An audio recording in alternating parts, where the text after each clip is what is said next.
Ils doivent savoir que la laïcité, ce n'est pas un athéisme d'État. La laïcité, ce n'est pas interdire le culte des autres. La laïcité, c'est respecter la croyance des autres. D'ailleurs, au mieux, ce serait d'y être totalement indifférent.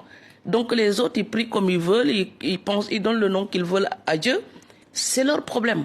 C'est juste que chacun doit garder ça dans sa sphère privée.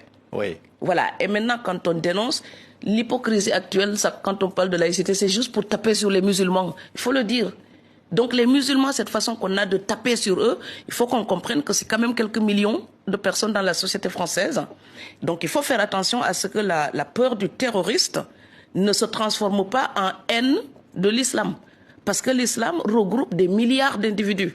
Donc je peux détester la violence, la cruauté du terrorisme, mais je ne mettrai pas tous les musulmans dans le même sac et je ne fermerai pas des mosquées à tour de bras comme le fait Gérald Moussa Darmanin, notre frère ministre de l'Intérieur. Comment vous l'appelez?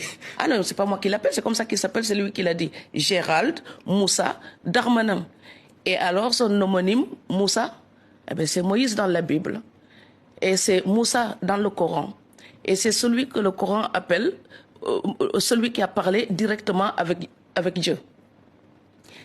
C'est comme ça qu'on le considère et il est défini par sa compassion dans le texte.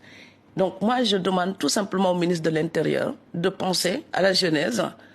Eh bien, quand Dieu a dit qu'il voulait punir Sodome et Gomorrhe, Abraham a dit profanation.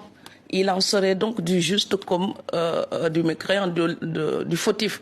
On ne peut pas punir les justes et les fautifs de la même manière. Et quand on ferme une mosquée, on inflige à la communauté croyante une punition collective.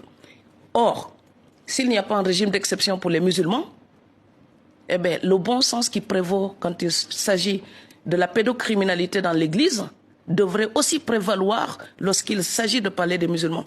Parce qu'on ne ferme pas des églises pour préserver les chérubins à cause de la pédocriminalité. Donc, les chrétiens qui ne sont pas coupables ne sont pas punis. Et les musulmans qui ne sont pas coupables ne doivent pas être punis. Fatou Diom, j'ai envie de vous dire, vous êtes totalement assimilée française. Hein? Non, pas assimilée, j'ai additionné. Intégrée ou assimilée? Je sais pas, on entend des mots... Je mets des couches.